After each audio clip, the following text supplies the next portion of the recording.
Hi everyone, this is Sophia with Sophie Soaps and Such. I just wanted to address another question that I receive quite often in my inbox, and I actually have this question asked of me all of the time when I'm out. And the question is, what do I use on my skin? I am 46 years old, and I have never really had problems with my skin. I've never had acne, no breakouts, very few rashes, very few problems at all other than having moles on my face.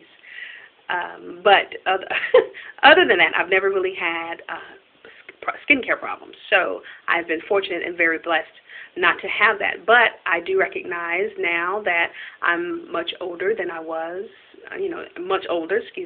than I am now noticing that my skin is really, really dry.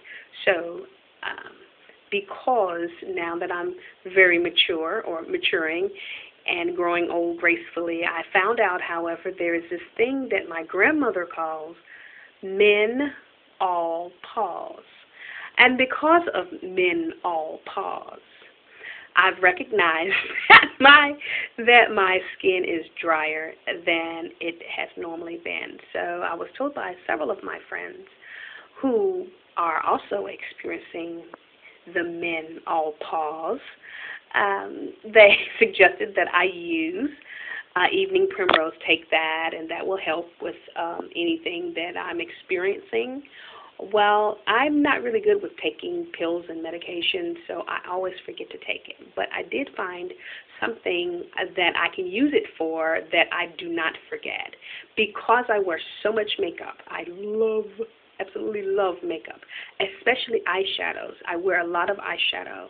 So I every night have to cleanse my skin and get all of that muck and all of that stuff off of my face before I go to bed.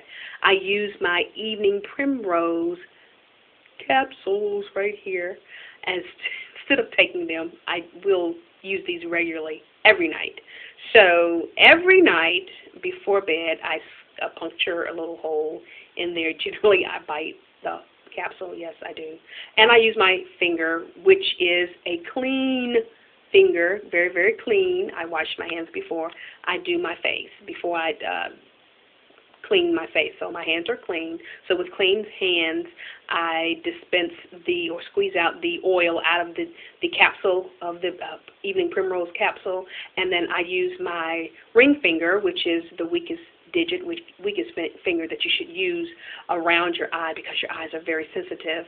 And I take the oil and I go around my eyelashes and my eyes and get all of the eyeliner and mascara off first. And then I proceed on to get my eyeshadow and my eyebrows off. And so the Evening Primrose works for me, it works very, very well. And beforehand I was using olive oil, and some would say olive oil is a little bit too harsh, but I never had a problem with it. So since I have been in this wonderful stage of life, I use the Evening Primrose, and it works wonders on my skin. So every evening I use my Evening Primrose oil as makeup remover. So once I get the makeup off of my eye, I take a cosmetic pad and I wipe my eye off, one eye at a time, so that I can see to do the other one.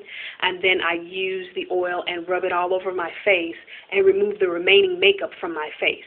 And after I do that, I just take a really, really hot washcloth, as hot as I can stand it, not too hot, but just hot as I can stand it, and I just lay it over my face, and I breathe in really deeply, and I wipe my face, and I'm done.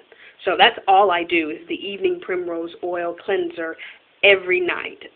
So remember to take your makeup off your eyes, off your face every single night. It is imperative that you do, because you can reduce the amount of breakouts or rashes or any other kinds of problems that you can have with keeping makeup on. And then, of course, if you don't take your makeup off at night, you could wake up in the morning looking horrible because you smeared all your makeup all over your face, especially your eye makeup. So that's all I do is just Evening Primrose oil on my eyes as cleanser for my face wipe it off with a hot cloth, and it takes me all of maybe 5 minutes to do that. Now, if I want to do anything more than that, I will use the Evening Primrose to cleanse my face or to get the makeup as makeup remover, and then I will use one of my soaps. This is my honey almond soap. I always use something very light in fragrance, so either the honey almond or the shea butter soap or just a non-fragrance oatmeal soap is what I would use on my face if I felt as though I needed additional cleanser. So the honey almond soap is really good. Almond oil that's in it has, I think, vitamin D and E in it, and it's really good as an anti-inflammatory, anti-irritant, and anti-aging oil. So it's really good. And, of course, honey is really good for mature skin as well. So that's all I do. And if I feel that I need some extra moisture for my face, I think I've already used it, but it was sitting in this capsule here. You see the little oil there. It was shea butter. I put my shea butter in the freezer, and then I take a little piece of shea butter off. What is best to do, I tell you, this is the best thing to do. Go to the craft store and go into the candy section, or go to Walmart, somewhere that has a craft section, and buy the little candy molds, and I just melt my shea butter down, pour them in the candy molds, and put them in the freezer. And then once they've congealed, well, you know what, let's take it back. I do not put them in the freezer. I let them harden on the side of on my counter, and then once they are hardened, I pop them out of the mold, put them in the plastic freezer bag, and then I put them in the freezer, and so they're small. So when I do that, then I can easily cut one in half if I need to, or I can just throw the whole little, I use a little candy, I use the little hearts. I love those. So I use a little heart mold for me, and then I sometimes just take one whole shea butter a heart and just throw it in my bathtub. So that's just an extra one I wanted to give you. But again, it's Evening Primrose, to answer the question, Evening Primrose as my skincare regimen every night as cleanser and as makeup remover. If you have any questions, feel free to hit me up on Facebook at Sophie's Soaps and Such.